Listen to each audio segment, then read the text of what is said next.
مار کر کے اللہ کے دین کے لیے تو نے قربان کر دیا، اے صہیب تو نے بڑے فائدے کا سودا کیا ہے۔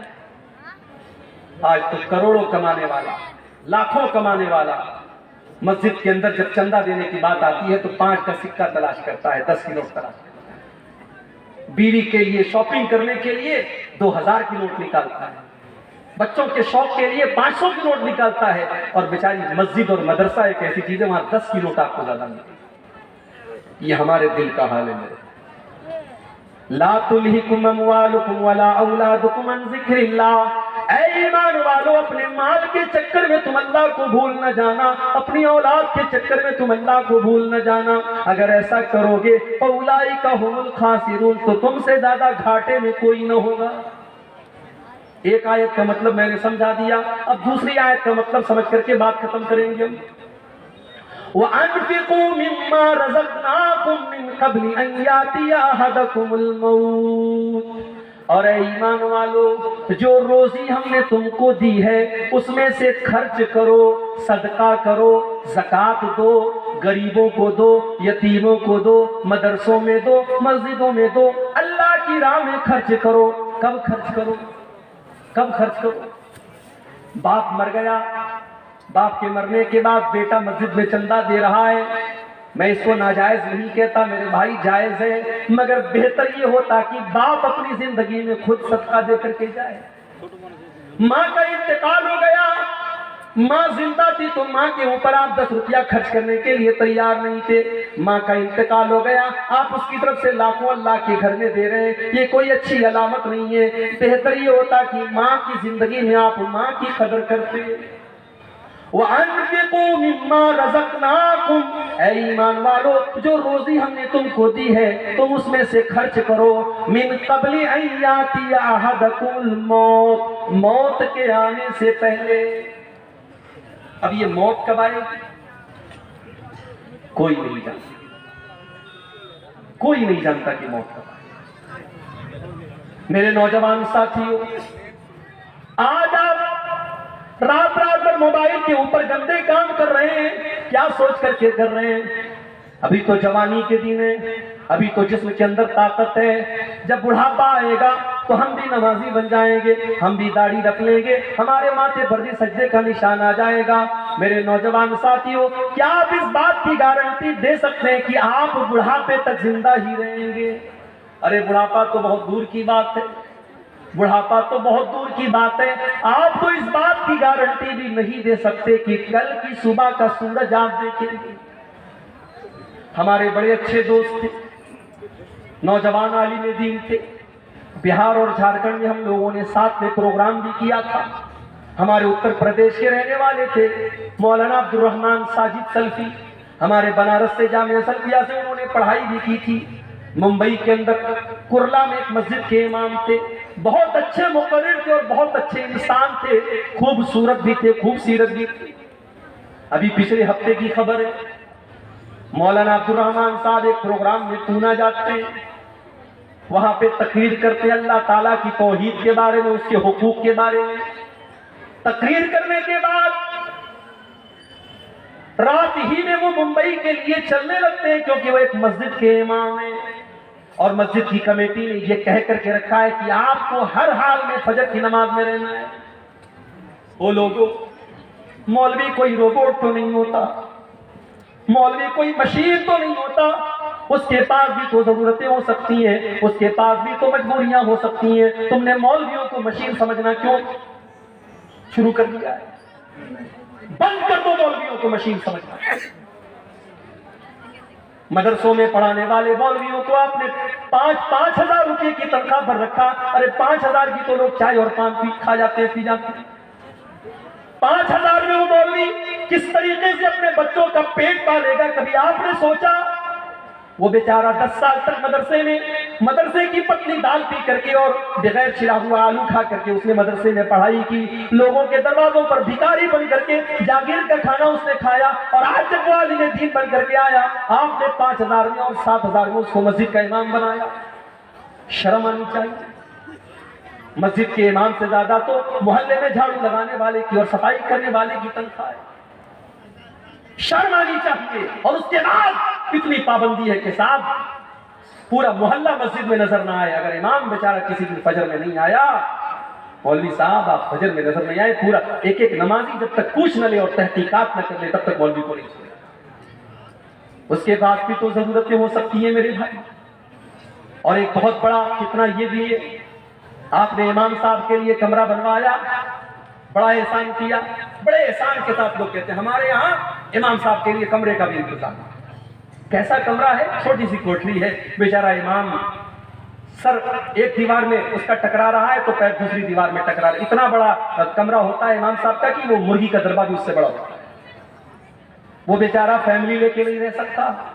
اس کی بیوی بیچاری زندگی بھر شادی شدہ ہونے کے بعد بھی اپنے شوہر سے دور رہے. او لوگوں، تم نے ان مولویوں کی زندگی کو ایسا کیوں بنا دیا؟ مدرسوں میں پڑھانے والے ٹیچروں کے لیے آپ نے فیملی کوارٹر کا انتظام کیوں نہ کیا؟ کل اگر اس مولوی کے قدم بہ کے، اس امام کے قدم بہ کے، اس خطیب کے قدم بہ کے، اس ٹیچر کے قدم بہ کے، وہ تو گنہگار ہوگا ہی ہوگا. ہم اور آپ بھی کم گنہگار نہ ہوں گے. ہم نے ان کو اپنی فیملی سے دور کر کے بہت بڑی آزمائش میں ڈالا ہے. یہاں پہ بہت ساری مسجدوں کے ذمہ دار بھی ہوں گے، مدرسوں کے ذمہ دار بھی ہوں گے. میں اللہ کا واسطہ دے کر کے آپ سے کہتا ہوں کہ آپ اپنے ادارے میں پڑھانے والے ٹیچروں کے لیے ایسی جگہوں کا انتظام کریے کہ وہ فیملی کے ساتھ رہیں. آپ مسجدوں کے اماموں کے لیے فیملی کوارٹر کا انتظام کیجیے. آپ کو اگر اپنے بیوی بچوں کے ساتھ رہنے کا حق ہے تو اس مولوی کو بھی پورا پورا حق ہے میرے بھائی. سرکاری ٹیچر مر جائے، اس کی بیوی کو سرکاری نوکری مل جاتی ہے. سرکاری ٹیچر مر جائے، 60 سال کی سروس پورا کرنے کے بعد مر جائے تو اس کے پریوار کو پینشن ملتی ہے. ساری زندگی ممبر پر چڑھ کر کے اللہ رسول کا درس دینے والا مولوی مر جائے، اس کے کفن کا بھی کوئی انتظام کرنے والا نہیں، اس کے بچوں کی پڑھائی کی کوئی خبر گیری کرنے والا نہیں. کیا یہ درد کی بات نہیں ہے؟ کیا یہ سوچنے کی بات نہیں ہے؟ میرے بھائی، دنیا کی ہر قوم اپنے گرو کی، اپنے ٹیچر کی، اپنے استاد کی کا سمان کرتی ہے. ہماری قوم تو سب سے زیادہ مولویوں کے اندر کیڑا نکالتی ہے. ٹھیک ہے، وہ انسان ہیں، ان کے اندر اچھے بھی لوگ ہیں، برے لوگ بھی ہیں، ان کے اندر کمیاں ہیں، کوتاہیاں ہیں، مگر یہ سوچو کہ آج کے اس دور میں وہی ہے جو آپ کو اللہ کے بارے میں بتا رہے ہیں، رسول کے بارے میں بتا رہے ہیں، جنت کے بارے میں بتا رہے ہیں، جہنم کے بارے میں بتا رہے ہیں. اللہ کی قسم اگر یہ علماء دنیا سے چلے گئے، آپ کو کوئی کلمہ پڑھانے والا، آپ کو کوئی قرآن بتانے والا، آپ کو کوئی اللہ کے بارے میں بتانے والا نہ ملے گا. مولوی بیچارے مر جاتے ہیں، ان کے بعد ان کے بچوں، ان کے پریوار کا کیا ہوتا ہے کوئی پوچھنے والا نہیں. عبد الرحمن سلفی صاحب، فجر کی نماز پڑھانا ہے، بہت جلدی ہے. انہوں نے ٹیکسی پکڑی. ممبئی سے، پونا سے ممبئی کی ٹیکسیاں چلتی ہیں، شیئرنگ ٹیکسیاں. ایک ٹیکسی میں 7 لوگ بیٹھے ہیں اور ٹیکسی ڈرائیور پوری سپیڈ سے چلا رہا ہے کیونکہ اس کو رات میں 2 ٹرپ کرنا ہے، اس کو ممبئی سے پھر پونا آنا ہے اور جلدی جلدی سارے پیسنجر کو پہنچانا ہے ان کی منزل پر. رات کے 11-12 بجے کے بیچ کا ٹائم ہے. ممبئی اور پونا کی ہائی وے پر ڈرائیور نے گاڑی کا کنٹرول کھو دیا. گاڑی بائیں سائیڈ میں، بہت بری طریقے سے گاڑی کا ایکسیڈنٹ ہوا اور 7 لوگوں میں سے 6 لوگ آن دی اسپاٹ مر گئے. میرے بھائیوں، میرے ساتھیوں، کیا مولانا عبد الرحمن سلفی نے یہ سوچا ہوگا کہ میں پونا سے تقریر کرنے کے بعد اپنی بیوی کی شکل نہ دیکھ پاؤں گا، اپنے بچوں کی شکل نہ دیکھ پاؤں گا؟ ان کا انتقال ہو جاتا ہے، ان کی لاش کی فوٹو آتی ہے. اللہ کی قسم، وہ لاش کا فوٹو دیکھ کر کے آپ زندگی کا فوٹو دیکھیے اور لاش کا فوٹو دیکھیے، آپ کی آنکھوں میں آنسو آ جائیں گے. خوبصورت چہرہ ہے، لہو لہان ہو چکا ہے، سر پورا پچک چکا ہے اور آن دی اسپاٹ ان کا انتقال ہو جاتا ہے. میرے بھائی، یہ موت بڑی بے رحم ہوتی ہے، یہ موت بڑی شفاق ہوتی ہے. اس موت کو کوئی مطلب نہیں کہ آپ کی بیوی کے اوپر کیا گزرے گی، آپ کے بچوں پر کیا گزرے گی، آپ کے بعد آپ کے گھر والوں پر کیا گزرے گی. اس موت کو اس سے کوئی مطلب نہیں کہ آپ نے کون کون سے سپنے دیکھے تھے، آپ کی زندگی کا کیا ٹارگٹ تھا، آپ نے کیا سوچا تھا. موت تو اپنے ٹائم پر آئے گی اور آپ کو لے کر کے چلی جائے گی. وَأَنفِقُوا مِمَّا رَزَقْنَاكُمْ مِنْ قَبْلِ أَنْ يَأْتِيَ أَحَدَكُمُ الْمَوْتُ. اے ایمان والو، ہم نے تم کو جو روزی دی ہے تم اس میں سے خرچ کرو اس کے پہلے کہ موت آ جائے. فَيَقُولَ رَبِّ لَوْلَا أَخَّرْتَنِي إِلَىٰ أَجَلٍ قَرِيبٍ، اور جب موت آ جائے گی تو انسان کہے گا اے اللہ تھوڑا سا موقع اور دے دیتا، تھوڑا سا ٹائم اور دے دیتا، اے اللہ بہت پیسہ میرے بینک میں رکھا ہوا تھا، میں تیری راہ میں صدقہ کر دیتا، اے اللہ میں تیرے راستے میں دے دیتا۔ لیکن موت کے بعد سوائے پچھتانے کے ہمارے ہاتھ میں کچھ نہیں ہے۔ موت کے بعد انسان دوبارہ دنیا میں آنے کی تمنا کرے، لیکن بہت ساری آرزویں ایسی ہوتی ہیں جو کبھی پوری نہیں ہو سکتی۔ مرنے کے بعد کبھی دنیا میں کوئی واپس نہیں آئے۔ کبھی رات میں کمرے میں آپ لیٹے ہوں اور لائٹ چلی جائے تو عورتیں تو ڈر جاتی ہیں، بچے ڈر جاتے ہیں، بالکل اندھیرا ہو جاتا ہے، ہم بھی ڈر جاتے ہیں۔ انسان بالکل اندھیرا ہو جائے تو انسان سوچنے لگتا ہے کہاں جائے، دروازہ کدھر ہے، سوئچ کدھر ہے، سامان کدھر ہے، انسان سوچنے پر مجبور ہو جاتا ہے۔ وہ لوگوں جب رات میں کبھی آپ کمرے میں تنہائی میں ہوتے ہیں اور لائٹ چلی جائے، اندھیرا ہو جائے، کہ آپ اس وقت کے بارے میں نہیں سوچتے جب آپ اپنی قبر میں ہوں گے اور وہاں بھی اس سے زیادہ اندھیرا ہوگا، اور وہاں پر آپ کو بچانے والی کوئی بیوی نہ ہوگی، وہاں پر آپ کو بچانے والے کوئی ماں باپ نہ ہوں گے، کوئی رشتہ دار نہ ہوگا۔ اس موت کے بارے میں، اس قبر کے بارے میں ہم کیوں نہیں سوچتے؟ اس موت کے بارے میں موت کے آنے کے بعد انسان یہ تمنا کرے گا کہ کاش ہمیں دوبارہ دنیا میں آنے کا موقع دے۔ اللہ نے فرمایا قرآن کے 18ویں پارے میں حَتَّى إِذَا جَاءَ أَحَدَهُمُ الْمَوْتُ، جب موت کا ٹائم آتا ہے انسان یہ کہتا ہے قَالَ رَبِّ ارْجِعُونِ، اے اللہ تو ایک مرتبہ مجھے دنیا میں دوبارہ لوٹا دے، لَعَلِّي أَعْمَلُ صَالِحًا، اے اللہ میں دوبارہ دنیا میں جانے کا چانس مانگ رہا ہوں، اس لیے نہیں کہ بیٹے کی شادی کرنا ہے، اس لیے نہیں کہ بیوی کے نام بینک بیلنس کرنا ہے، اس لیے نہیں کہ مکان بنوانا ہے، اس لیے نہیں کہ بیٹی کے جہیز کا انتظام کرنا ہے۔ آج کتنے بوڑھے باپ ہیں، جوان بیٹیاں ان کے گھر میں خوبصورت بھی ہیں، دیندار بھی ہیں، نمازی بھی ہیں، قرآن بھی پڑھنے والی ہیں، مگر پورے گاؤں میں کوئی ان سے رشتہ کرنے والا نہیں ہے، کیونکہ اس غریب کے پاس اپنی بیٹی کو بیچنے کے لیے پیسہ نہیں ہے۔ وہ لوگوں آج ہم نے ایسا ماحول بنا دیا کہ آج بیٹیوں کا سودا ہوتا ہے، جتنا کوالیفائڈ داماد ہو، سرکاری نوکری والا داماد ہے تو الگ قیمت ہے، اچھا بزنس والا داماد ہے تو الگ قیمت ہے۔ آج ہم نے دامادوں کی قیمتیں بنا کر رکھ دی، آج تم اپنی بیٹیوں کا سودا کر رہے ہیں۔ سودا ہو رہا ہے، کون کر رہا ہے؟ اہل حدیث کر رہا ہے۔ بڑے فخر سے ہم کہتے ہیں کہ صاحب سیمانچل میں قوم ایسی بھی ہے کہ پوری قوم اہل حدیث ہے۔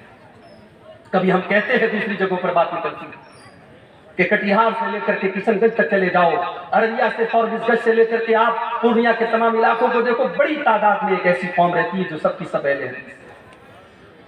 مگر اہل حدیث کا مطلب صرف سینے پر ہاتھ باندھنا تو نہیں ہوتا ہے میرے۔ اہل حدیث کا مطلب صرف نماز میں زور سے آمین کہنا تو نہیں ہوتا ہے۔ اہل حدیث کا مطلب ہوتا ہے قرآن و حدیث پر چلنے والا، اور اللہ کی قسم جو قرآن و حدیث پر چلے گا وہ جہیز کی ڈیمانڈ تو نہیں کرے گا، وہ جہیز کا لین دین تو نہیں کرے گا جو آج ہمارے یہاں ہو رہا ہے۔ بیٹیوں کا سودا ہو رہا ہے، اور آج ہم نے ایسے حالات پیدا کر دیے کہ بیٹی پیدا ہوتی ہے تو نہ چاہ کر کے بھی باپ کی پیشانی پر بل پڑ جاتا ہے کہ یہ کیسی مصیبت میرے پاس آ گئی، اس کو پڑھانا بھی ہوگا، یہ جوان ہوگی تو زمانے کی گندی نظروں سے اس کو بچانا بھی ہوگا، جب یہ جوان ہوگی تو اس کو زمانے کی گندی نظروں سے بچانا بھی ہوگا، اس کو بے پردگی سے بھی بچانا ہوگا، اس کو بے حیائی سے بھی بچانا ہوگا، اس کے دوپٹے کا بھی خیال کرنا پڑے گا، اس کے کپڑے کا بھی خیال کرنا پڑے گا، اور جب بڑی مشکل سے یہ جوان ہو جائے گی تو پھر اس کے لیے جہیز کا انتظام کرنا پڑے گا۔ انسان کے دل میں یہ خیال آ ہی جاتا ہے کہ اللہ یہ کون سی مصیبت ہمارے گھر میں آ گئی، اس سے تو بہتر تھا کہ مجھے بیٹا ہو جاتا۔ ہم نے یہ حالات بنا دیے، ہم نے یہ حالات بنا دیے، ورنہ بیٹیاں تو رحمت ہوتی ہیں، بیٹیاں تو اپنے ماں باپ کے لیے جنت کی خوشخبری لے کر کے آتی ہیں۔ اللہ کے نبی فرماتے ہیں من ابتلی من هذه البنات شيئا كن له سترا من النار، جس کو اللہ تعالیٰ بیٹی دے دے اور بیٹی کے امتحان میں وہ کھرا اتر جائے، وہ بیٹیاں اپنے ماں باپ کو جہنم کی آگ سے بچائیں گی۔ ایک حدیث میں اللہ کے نبی نے فرمایا من آل جاریتین حتی تبلغا، جس کو اللہ نے 2 بیٹیاں دے دی اور دونوں بیٹیوں کی اس نے اچھی پرورش کر لی, دونوں بیٹیاں جوان ہو گئی. اچھا لوگ کہتے ہیں نا بیٹیاں پرایا دھن, لوگ ایسا بولتے ہیں. معاف کیجئے گا, یہ ہندوستان کا کلچر ہوگا, یہ ہمارے غیر مسلم بھائیوں کا کلچر ہوگا.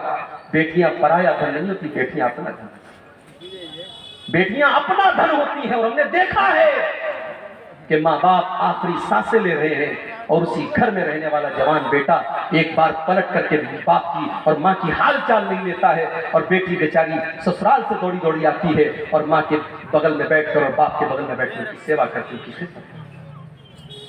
بیٹیوں کو پرایا دھن سمجھنے کی یہ ذہنیت نکال دو. بیٹیاں ہمیشہ تم ہو, اور جس کو اللہ نے 2 بیٹیاں دے دی, اور اللہ کے پیارے نبی کہتے ہیں کہ جس نے ان دونوں بیٹیوں کی پرورش کر لی یہاں تک کہ وہ دونوں بیٹیاں جوان ہو گئیں, تو قیامت کے دن وہ انسان اس حال میں آئے گا. اللہ کے نبی نے اپنی دونوں انگلیوں سے اشارہ کر کے فرمایا کہ جیسے یہ دونوں انگلیاں ایک دوسرے کے ساتھ ملی ہوئی ہیں, لگی ہوئی ہیں, بیٹیوں کی پرورش کرنے والا وہ باپ وہ ماں کل قیامت کے دن جنت میں میرے ساتھ اس طریقے سے رہے گا جیسے یہ دونوں انگلیاں ایک دوسرے سے. مگر ہم نے جہیز کی اس رسم کی وجہ سے ہم نے آج بیٹیوں کو بوجھ بنا دیا. اور افسوس کی بات تو یہ ہے کہ مولوی حضرات کے یہاں بھی جہیز لیا جا رہا ہے. مولوی بھی اپنے بیٹے کی شادی پر جہیز لے رہا ہے, اور مولوی بھی اپنی بیٹی کی شادی پر جہیز دے رہا ہے. جہیز دینا مجبوری ہو سکتی ہے, لینا مجبوری نہیں ہو سکتی. اگر آپ لے رہے ہیں اس کا مطلب کہ آپ اس چیز کو جائز سمجھ رہے ہیں. میرے آپ اپنی غیرت کا اور اپنی عزت کا جنازہ خود نکال رہے ہیں. شادی کے پہلے دن جس بیڈ کے اوپر آپ سوتے ہیں وہ بیڈ آپ کو سسرال سے مل رہا ہے. جو شیروانی پہن کر کے آپ نکاح پڑھ رہے ہیں وہ شیروانی بھی سسرال کے پیسے سے مل رہی ہے. جو خوبصورت ٹائٹل کی گھڑی آپ نے 3-4 ہزار کی لگائی ہے وہ بھی آپ کو سسرال سے ملی ہے. تو آپ کس ٹائپ کے مرد ہیں؟ آپ کے ہاتھوں میں تو 2-4 چوڑیاں پہنا دی جانی چاہیے, آپ کو تو خاتون کا لقب مل جانا چاہیے. سوچئے میرے بھائی, اس جہیز نے ہمارے نوجوانوں کو کاہل بنا دیا. میں کہتا ہوں میرے نوجوان ساتھیوں, تم اگر یہ طے کر لو اپنی کمائی سے, اگر بہترین بیڈ نہ ہوا ایک معمولی بستر پر اور ایک معمولی چٹائی پر اپنی بیوی کے ساتھ ہم گزار لیں گے. جب اللہ طاقت دے دے گا ہم مسیری کا انتظام کر لیں گے. اگر تم یہ سوچ لو ٹھیک ہے ہمارے گھر میں فریج نہیں آئے گا, جب اللہ توفیق دے گا ہم فریج خرید لیں گے, تب تک ہم گھڑے کے ٹھنڈے پانی سے کام چلا لیں گے. ٹھیک ہے ہمارے گھر میں بائک نہیں ہے ہم سائیکل کی سواری کر لیں گے, جب اللہ طاقت دے گا ہم 4 ویلر لے لیں گے. یہ مزاج بنا لو, یہ ذہن بنا لو, اللہ کی قسم اللہ آپ کو برکت دے گا. لیکن یہ جہیز کی رسم تقریریں کرنے سے ختم نہیں ہوگی, عمل کرنے سے. جب آپ یہ سوچ لیں گے کہ ہاں اس رسم میں آج سماج کی بیٹیوں کی شادی کو دشمن, بیٹی جوان ہوتی ہے 20 سال کی عمر میں, بیٹا جوان ہوتا ہے 20 سال کی عمر میں, اور اس جہیز کی رسم کی وجہ سے اور شادی بیاہ کی رسموں کی وجہ سے آج بیٹیاں 30-30 سال کو کراس کر رہی ہیں, بیٹوں کی عمر 25-30 سال کے پار ہو رہی ہے. اتنی عمر ہونے کے بعد ان کی شادی ہو رہی ہے. میرے بھائیوں اتنی عمر تک اگر ان سے کوئی گناہ ہو جائے تو اس کا ذمہ دار کون ہوتا ہے؟ اور آج تو حالات آپ دیکھ رہے ہیں. ابوالکلام صاحب شاید بیان کریں گے, انہوں نے مجھ سے کہا تھا آفتاب اور شردا کا معاملہ آپ کے سامنے. کوئی پہلا کیس تو نہیں ہے اس دیش کا, اس سے پہلے بھی ایسے کیس آئے کہ ظالم شوہر نے بیوی کے ٹکڑے ٹکڑے کر دیے, ظالم بیوی نے اپنے شوہر کے ساتھ بے وفائی کر کے گلا دے دیا, اس کے بدن کے ٹکڑے کر دیے. مگر وہاں میڈیا کو مسالہ نہیں ملتا تھا, یہاں میڈیا کو مسالہ مل گیا کیونکہ نام ساتھ میں آفتاب کا. فیس بک کے اوپر نارمل پوسٹوں میں کمنٹ آتا ہے کہ مسلمان سے شادی کرنے کے پہلے دیکھ لینا اس کے گھر میں فریزر تو نہیں ہے, کہیں تمہارے بھی بدن کے 36 ٹکڑے نہ. میرے پیارے ساتھیوں, سب کی جڑ یہ ہے کہ آج ہم نے اسلام کو بالائے طاق رکھ دیا, ورنہ یہ اسلام کی تو تعلیم ہی نہیں ہے کہ لڑکا اور لڑکی بغیر نکاح کے ساتھ میں رہے. بھارت کا قانون اجازت دیتا ہے کہ لڑکا لڑکی بغیر نکاح کے ساتھ میں رہ سکتے ہیں, اس کو لیو ان ریلیشن شپ کہا جاتا ہے. مگر اسلام کی نظر میں یہ زنا ہے, اسلام کی نظر میں یہ بدکاری ہے, اسلام اس کی اجازت نہیں. ارے اسلام تو اس بات کی اجازت نہیں دیتا کہ نکاح کے ٹائم آپ کے دل میں یہ مقصد ہو کہ میرا مقصد صرف اپنی سیکسول ڈیزائرز کو پورا پورا کرنا ہے، اپنی جسمانی خواہشات کو پورا کرنا ہے، اگر صرف خواہش کو پورا کرنے کے لیے آپ نکاح کر رہے ہیں تو معاف کیجیے، نکاح کا یہ مقصد نہیں ہے۔ اللہ نے قرآن میں فرمایا محسنین غیر مسافحین، نکاح کا مقصد گھر بسانا ہے۔ آپ گھر بسانے کے لیے نکاح کر رہے ہیں، اس لڑکی کو آپ گھر میں لا رہے ہیں تاکہ ایک نیا پریوار بسائیں، ایک نیا گھر بنائیں۔ تو جہیز کی اس رسم کی وجہ سے بھی آج سماج میں بڑی برائی ہے۔ اللہ نے فرمایا کہ اس کے پہلے کی موت آ جائے، اس کے پہلے کی موت آ جائے تم اللہ کے راستے میں خرچ کرو۔ جب موت آ جائے گی تو تم یہ کہو گے کہ اے اللہ کاش تو مجھے تھوڑا سا وقت اور دے دیتا تاکہ میں تیری راہ میں صدقہ اور خیرات کرتا۔ اللہ نے فرمایا وَلَن يُؤَخِّرَ اللَّهُ نَفْسًا إِذَا جَاءَ أَجَلُهَا، لیکن جب موت کا ٹائم آ جائے گا تو ایک سیکنڈ بھی کسی کو مہلت نہیں ملے گی، ایک سیکنڈ بھی کسی کو مہلت نہیں ملے گی۔ ایمان تو فرعون بھی لایا تھا، جی ہاں فرعون بھی ایمان لایا تھا۔ کب لایا تھا؟ جب موت کو سامنے دیکھ لیا۔ جب فرعون ڈوبنے لگا تو فرعون نے کہا آمنت بالذی آمنت بہ بنو اسرائیل، میں اس اللہ کے اوپر ایمان لاتا ہوں جس اللہ کے اوپر بنی اسرائیل ایمان رکھتے ہیں۔ اللہ نے فرمایا الآن وقد عصیت من قبل، اے فرعون تو اب جا کر کے ایمان لا رہا ہے، اب تیرے ایمان لانے کا کیا فائدہ، تیری ساری زندگی تو گناہوں میں گزری ہے۔ میرے نوجوان ساتھی، موت اپنے وقت پر آئے اور آپ کو مہلت ملتی۔ ایک آخری واقعہ بیان کر کے بات ختم کر رہا ہوں، مجھے ابھی فوراً نکلنا ہے پورنیہ کے لیے، ٹرین پکڑنی ہے، کل بنارس میں پروگرام ہے میرا اور وہ اپنے محلے کا اپنے گھر کا پروگرام ہے، وہاں شامل ہونا ضروری ہے۔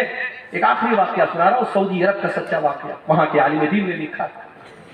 3-4 نوجوان گاڑی میں بیٹھے اور سعودی عرب کی سڑکیں ماشاءاللہ بہترین سڑکیں ہیں، پوری اسپیڈ سے گاڑی چل رہی ہے، پوری اسپیڈ سے گاڑی چل رہی ہے، ایکسیڈنٹ ہو گیا اور 4 نوجوانوں میں سے 3 نوجوان آن دا اسپاٹ انتقال کر گئے، فوراً مر گئے۔ ایک نوجوان بچ گیا، آخری سانسیں لے رہا۔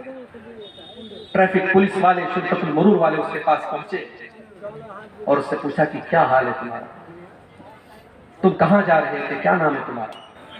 اس نوجوان کے منہ سے بس ایک ہی لفظ نکلتا ہے انا فی سقر، انا فی سقر، انا فی سقر، میں سقر میں ہوں، میں سقر میں ہوں، میں سقر میں ہوں۔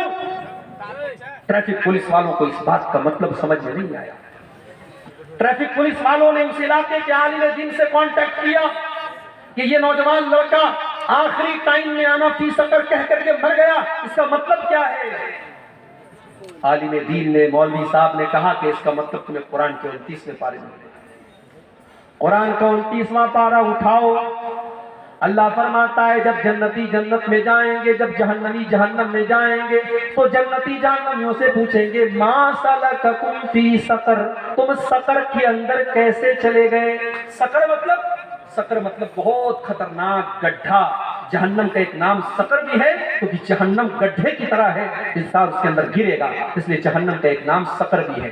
جنتی جہنمیوں سے سوال کریں گے ما سلککم فی سقر، تم جہنم کے اندر کیوں چلے گئے؟ تو جہنمی کیا جواب دیں گے؟ قالوا لم نک من المصلین، ہم نماز نہیں پڑھا کرتے تھے۔ عالم دین نے کہا یہ نوجوان نماز نہیں پڑھتا تھا اور مرنے کے ٹائم اللہ تعالیٰ نے ایسا منظر اس کو دکھایا کہ اس نے محسوس کیا کہ وہ جہنم کی آگ میں جل رہا ہے، اس لیے وہ یہ کہہ کر کے دنیا سے گیا کہ انا فی سقر، انا فی سقر، میں سقر میں ہوں، میں سقر میں۔ میرے عزیزوں، میرے نوجوان ساتھیوں، بڑے درد کے ساتھ آپ سے گزارش کرتا ہوں کہ اپنی جوانی کا مس یوز کرنا بند کر دو، یہ موبائل کا غلط استعمال کرنا بند کر دو۔ 2 چیزوں کی گارنٹی لے لو، 2 چیزوں کی گارنٹی لے لو، اپنے نوجوان بھائیوں سے بھی کہتا ہوں، اپنی ماں بہنوں سے بھی کہتا ہوں۔ اللہ کے نبی نے فرمایا 2 چیزوں کی مجھے گارنٹی دے دو، میں تمہیں جنت کی گارنٹی دیتا ہوں۔ اضمن لکم الجنہ، 2 چیزوں کی گارنٹی دے دو، میں جنت کی گارنٹی دیتا ہوں۔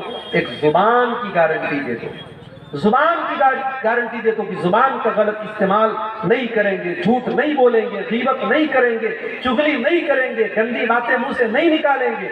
اور دوسرے شرمگاہ کی گارنٹی لے لو کہ زنا اور بدکاری کے قریب نہیں جائیں۔ زنا کرنا یہ تو آخری گناہ ہے، زنا کے قریب لے جانے والی چیزیں۔ آپ کسی غیر محرم لڑکی سے بات کر رہے ہیں، آپ کو جتنا بھی کانفیڈنس ہو آپ کے اوپر کہ ارے میں اتنے اس حد تک نہیں جاؤں گا، لیکن آپ نے زنا کے راستے پر اگر قدم رکھا ہے تو اس بات کا خطرہ بہرحال موجود ہے کہ کل آپ اس دلدل میں پھنس جائیں گے. تو ان دو چیزوں کی اگر ہم کو گارنٹی دے دیں میرے بھائیوں تو اللہ کے نبی کہہ رہے کہ میں تمہیں جنت دلاؤں. یہ چند باتیں تھیں ان دونوں آیتوں کے متعلق جو سورہ منافقون کی آخری دو آیتیں ہیں. اللہ سے دعا ہے رب العالمین ہم سب کو اپنے اعمال کی اصلاح کرنے کی توفیق عطا فرمائے. رب العالمین ہمارے نوجوانوں کی، ہماری ماؤں بہنوں کی خاص طور سے اصلاح فرمائے. جب تک ہمیں دنیا میں زندہ رکھے اسلام پر زندہ رکھے اور ہم سب کا خاتمہ ایمان پر ہو. آمین. وآخر دعوانا الحمدللہ رب العالمین والسلام علیکم.